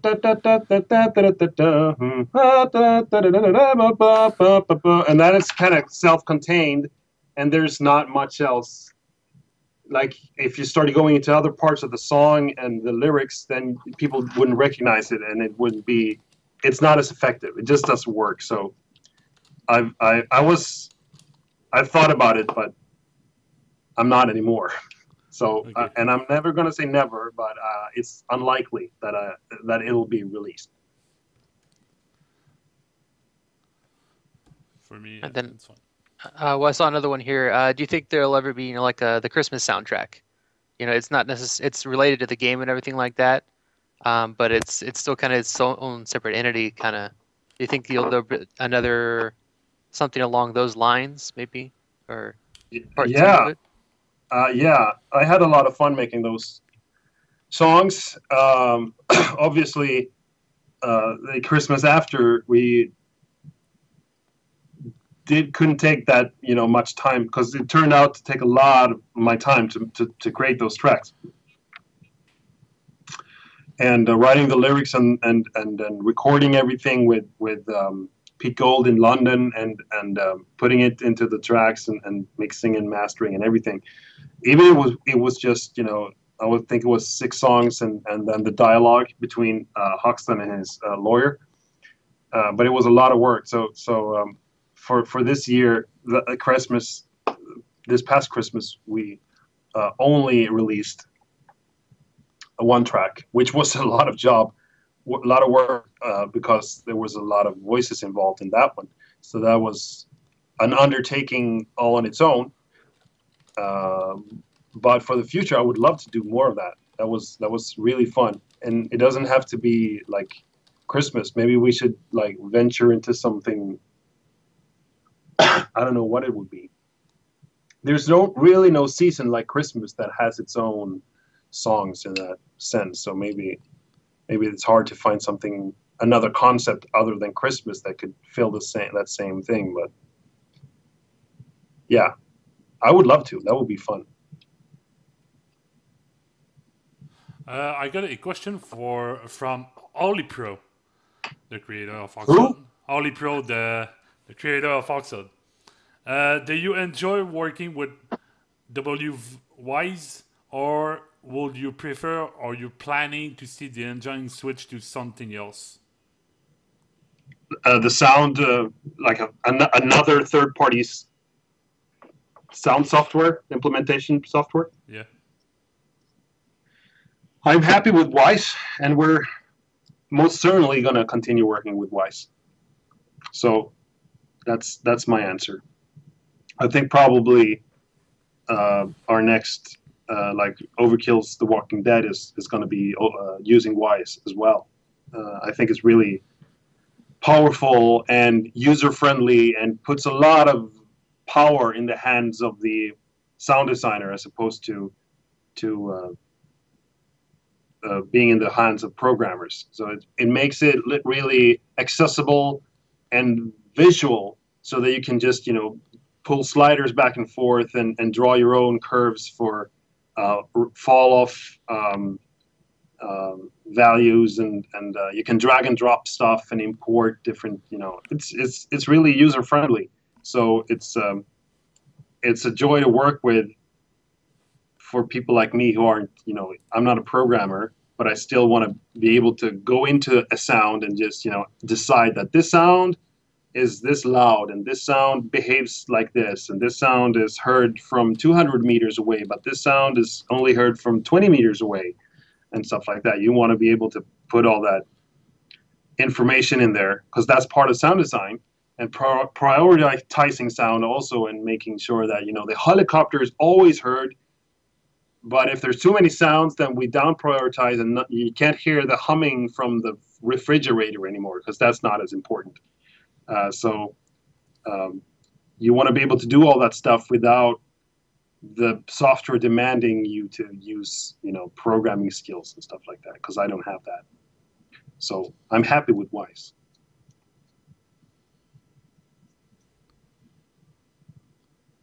Okay. Next question. We have a few people asking, will your music ever hit Spotify? Yes, definitely. Actually, the entire soundtrack, as it was released in, when the game was released, I think it was 15 tracks, ending with Let's Go Shopping. All those first 15 tracks have been remastered by a professional mastering engineer. They didn't turn out some of the tracks didn't turn out as good as I had hoped for. And it all comes down to poor mixing from my end, because mixing and mastering are two different things. And I provide mixes to the mastering engineer. And I'm a moderate, at best, moderately good mixer. I can come up with melodies, and I can kind of, make a track work in terms of the layers and stuff. But, sound quality wise, like how everything is balanced and everything is like, has that and that oomph in it. I have a lot to learn, and I see this as a learning process. You should never, view yourself as, I know everything, so I have nothing more to learn. So I'm trying to really be like, open to whatever the mastering engineer has to say. And he said that he was kind of struggling with some of those mixes because they were. I used some unorthodox techniques to get the sounds to where I wanted them, and then when I provided him with those sounds, they kind of turned. It was if you don't know what mixing and mastering is, then it's hard to explain. But I'm taking the music a step back from where it is when I release it on the soundtrack and in the game to a stage where it has more dynamics, and then the mastering engineer will process this information or the track in that state. To make it more like just sound bigger, sound more fat, and more like just overall more well balanced and loud. And it was tricky, and I had some critique or some complaints, and he said that it was poor because of poor mix, and I was like, okay. And that's me. So I have to go back to those tracks and actually provide him with new mixes. So the plan was to actually release those tracks to Spotify this January. But it's going to take at least another month, because I have to squeeze in with all the other stuff I'm already doing, trying to squeeze in, going back to those tracks and remixing them in order to provide the mastering engineer with better masters. Because when we put them out on Spotify, I want them to be, then suddenly, because Bandcamp is like an indie thing, and I figure when we put them out on Spotify and iTunes and stuff, it's going to be more compared to other music, because it's going to be side by side with millions of other tracks in a different way than it is on Bandcamp, where it's more like an indie thing. So I feel that it's important to have it mastered, and it needs to sound really good. So I'm not going to just take the tracks as they are released on Bandcamp and put them out on Spotify. So again, it's one of those things where I put the bar up, like I'm gonna, if we're doing this, then we're going to do it right, and we're going to put the bar up here, and then it's just a struggle to get there. And it's hard to fit into the schedule with everything else that's going on, because I'm making the music for all the heists and all the trailers. and all the ads and stuff, and then I'm making directing voice actors and negotiating with voice actors and their managers and just all that. It's just hard to fit in to do something like that, but it's in the works. As I said, all the tracks have been mastered. I'm just not happy with them, so we're going to go back to not the drawing board, but we're going to take a step back, and then I have to work some more and then provide the mixing engineer or the mastering engineer with the new tracks. So once they hit Spotify, which is going to be hopefully in like 2 months or something, it's going to sound much better than on Bandcamp, which is nice. Okay. I got a question from Weapon Marks. We know that when Clover was released, she was Scottish. But what happened with her? Well, when she was announced, she was Scottish. Yeah. But when she was released, she was Irish. So the person who made like the first voice, didn't make it to the second, like to do the voice of Clover officially, or? No, I think the reason was that people somehow the name Clover stuck, and then we thought that we were casting for an Irish voice actress. We didn't find one that, using the channels or the agencies that I had turned to before to find voice actors and voice actresses. We didn't find one that we were happy with. We found that was Irish and female. But we found a Scottish one that we were happy with, and we figured, let's go with that one.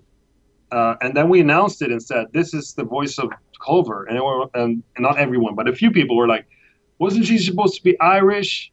Which is really David Goldfarb jumping the gun. And he was really prone to tweeting stuff, which was cool for you guys because you got some insight into the development and some, from day to day little tidbits and rumor material from the development, but it can also kind of throw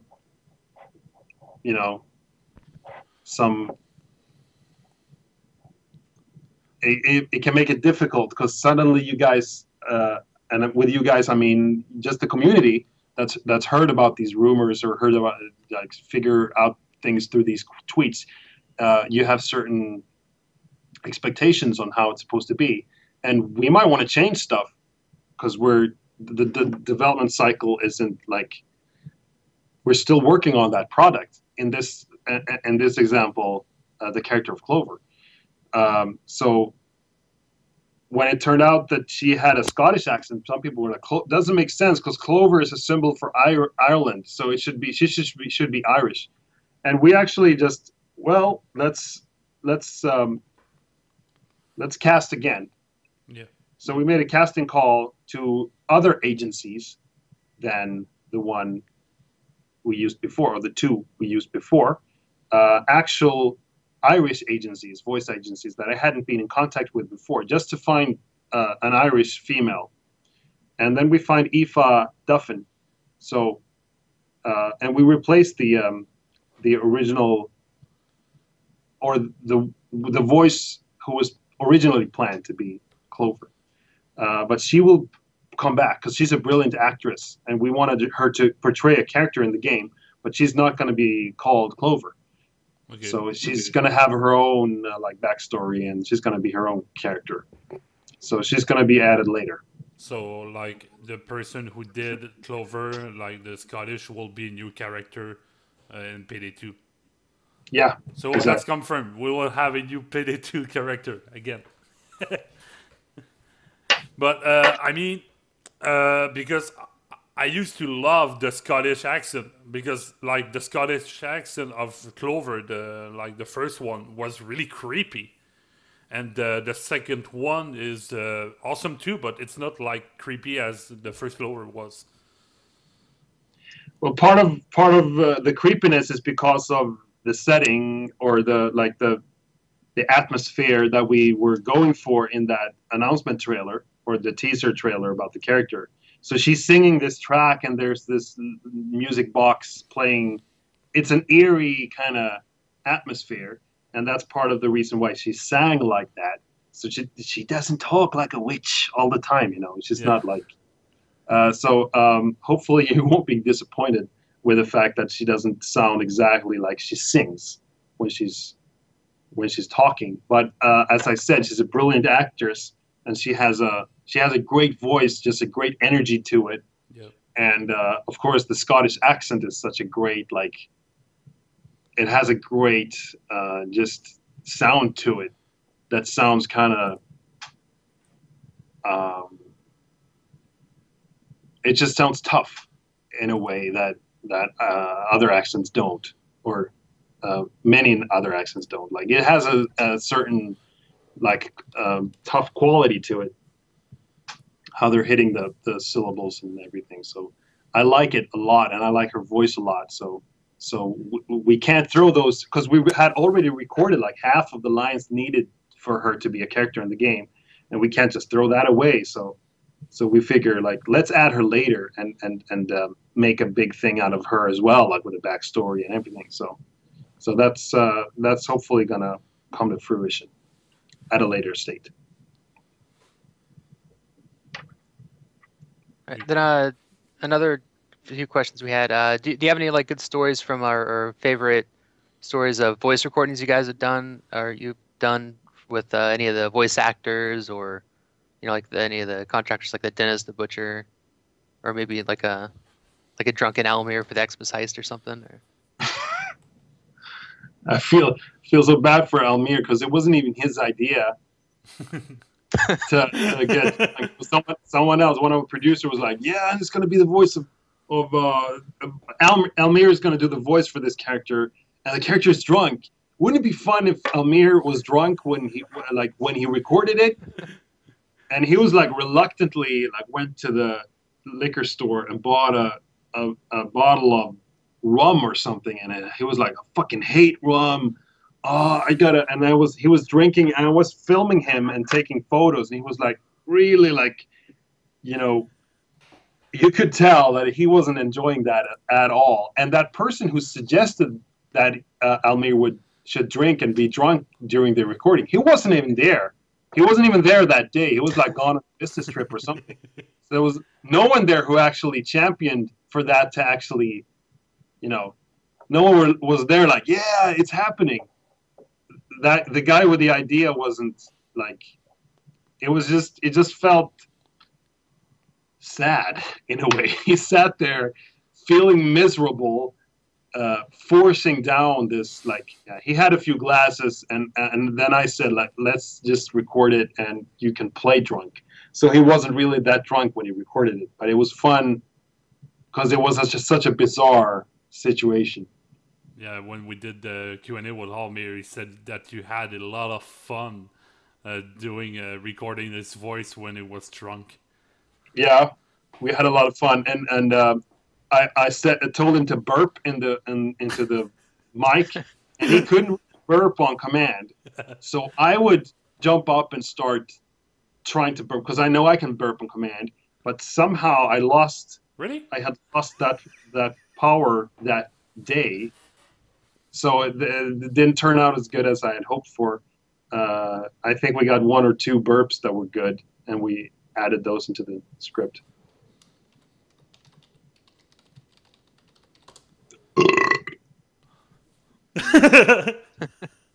Oh my god, it's the same like in the game.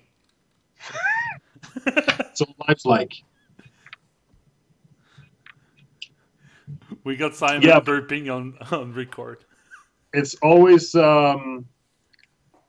it's always fun to be in the studio with the actors and seeing them react to what's written for them, and see them kind of sink their teeth into the material and slide into their character, like get into the role and everything. And some of the most fun recordings have been with Ilya Volok, who is the guy who voices Vlad. He's such a great improviser, and he ad-libs a lot. like all the singing where he goes. He starts singing and he starts, you know, clapping his hands and he's really happy and doing all these like and almost sound effect like, you know, expressions. You can't write that in a script. It just comes out of him. Like he goes into the character and it just, you know, I just tell him this is the debriefing. So you're happy because the player has successfully completed the job that you ordered.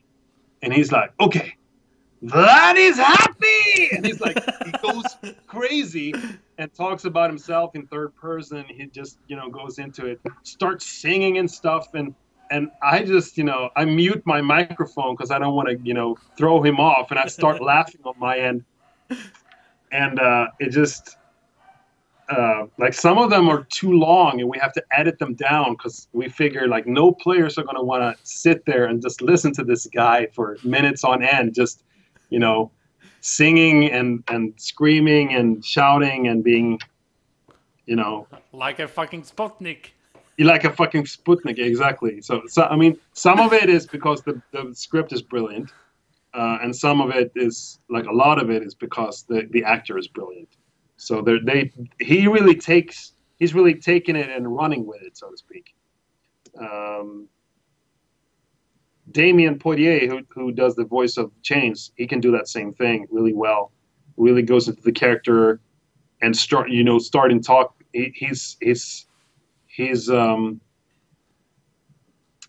I think he really made the character his own in a way, which is nice. We had a good voice actor for Chains in the first game, but somehow Damien managed to do Chains the way I always imagined Chains would sound like. So now I cannot imagine anyone else doing the voice of Chains anymore, because he just does it so well.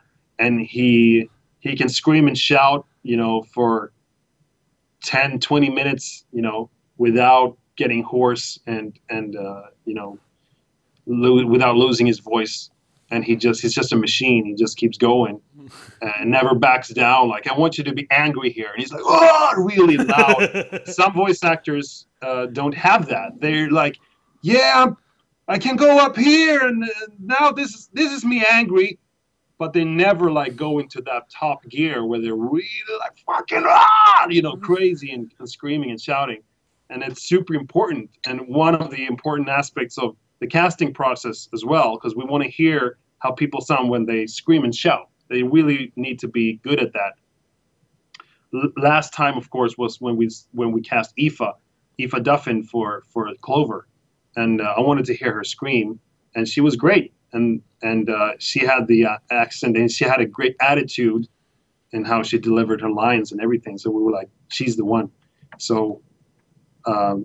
And she over-delivered in the studio. She screamed even louder and more in the studio than she did in her audition, which is weird almost, because most people like focus so much on the audition. You only need to record like a few lines, and then they can scream that entire thing. But then they get into the studio and they grow tired, like their throat is sore after a few minutes, and they can't deliver.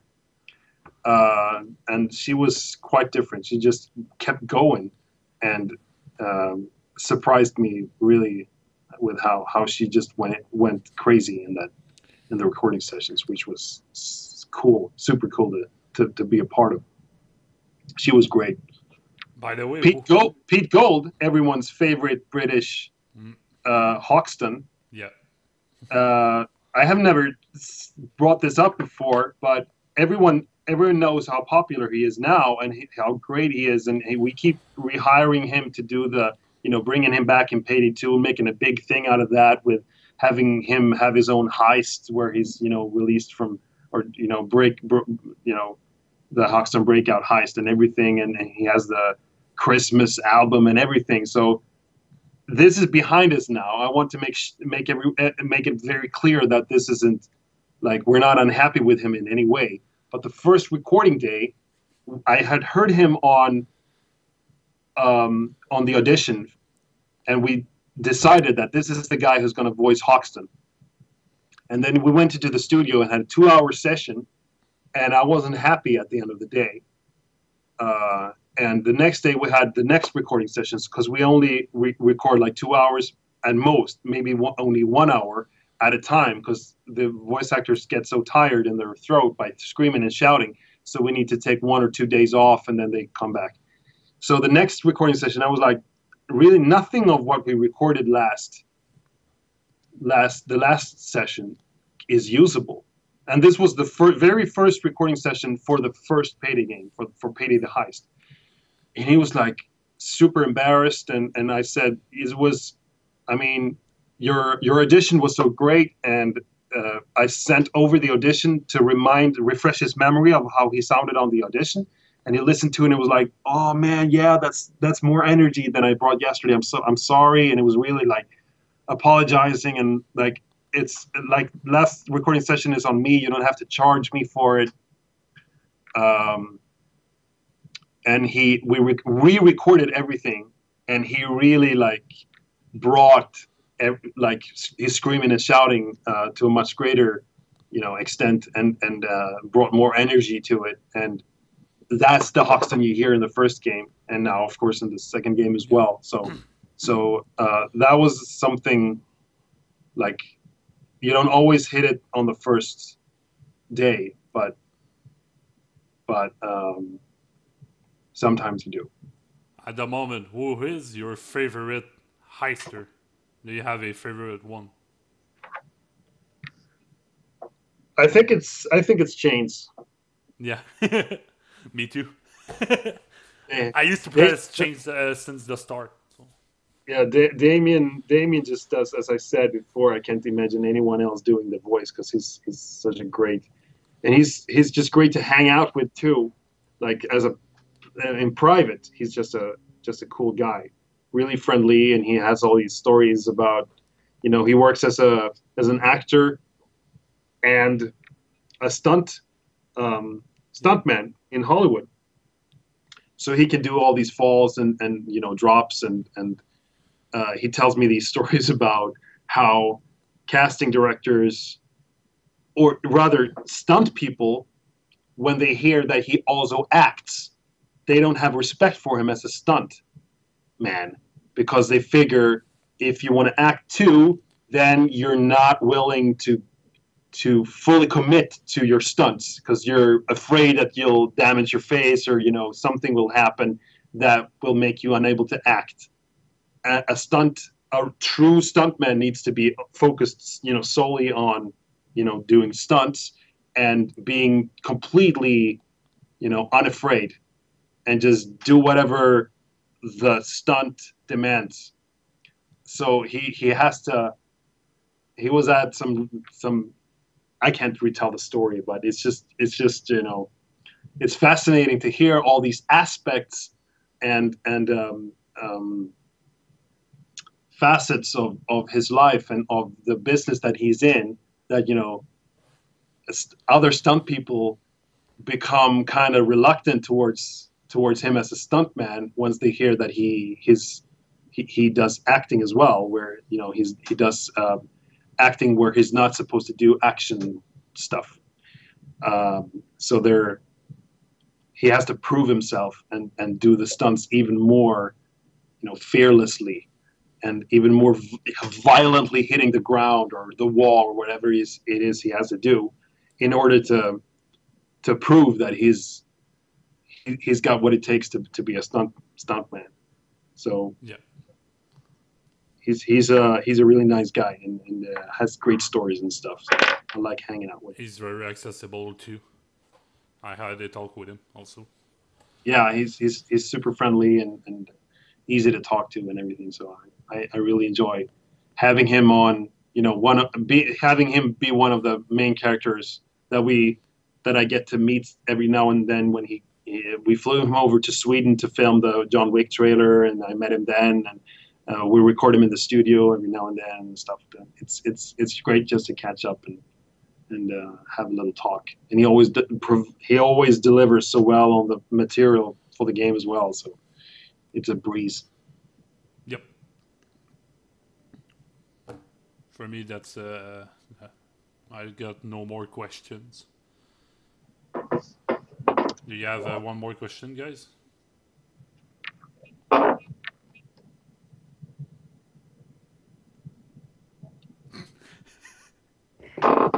Actually, you covered the majority of my questions as well.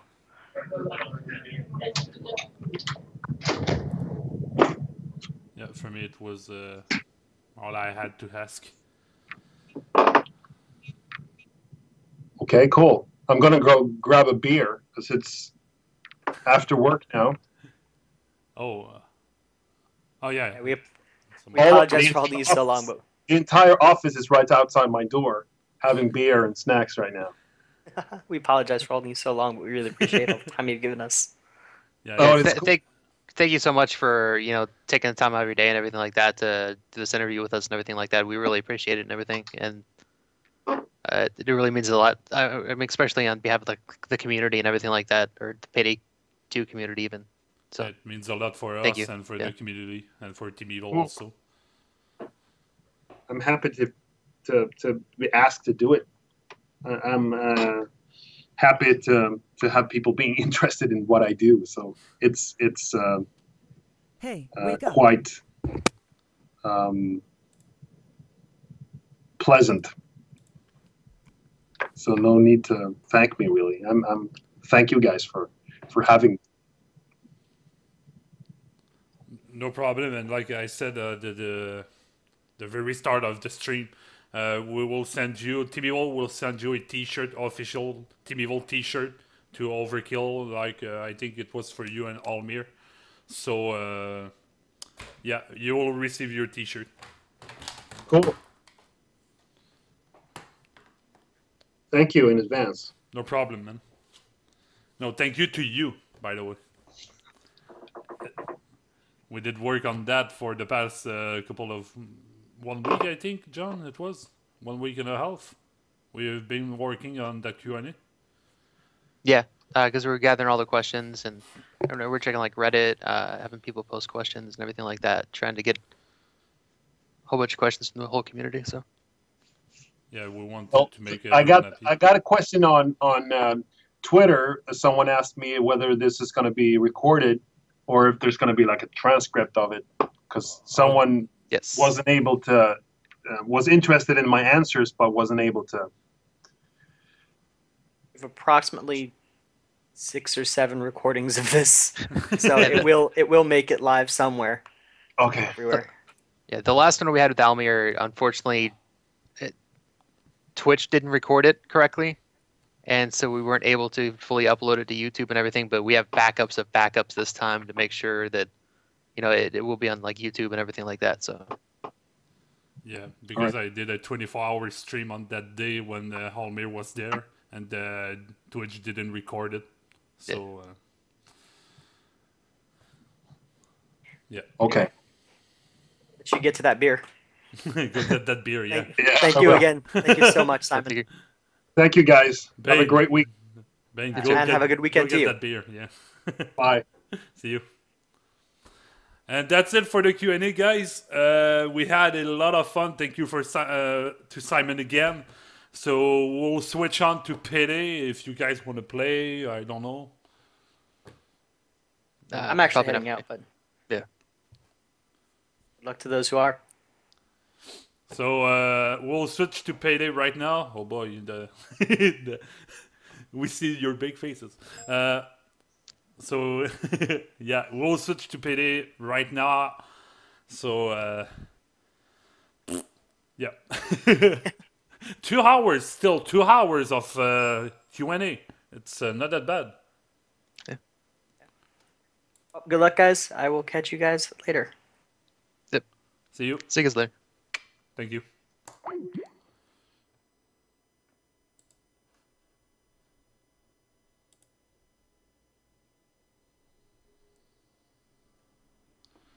So, it's time to play a little bit of Payday right now.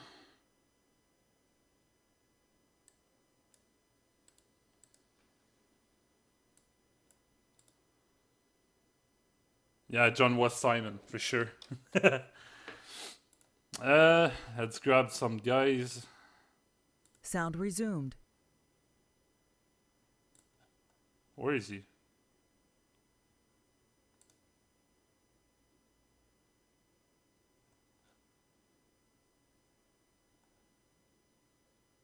Ruggle, join right now. And yeah, like we had in that interview, we will have a 9 heister. Maybe. Where's Ruggle? He just did message me, but... User joined your channel. Hey, Prince. Where are you? Where were you? I was in the AFK lobby. Wow. Okay, so let's play a little bit. Of course. Wait a minute. By the way, Shot good in my job. room.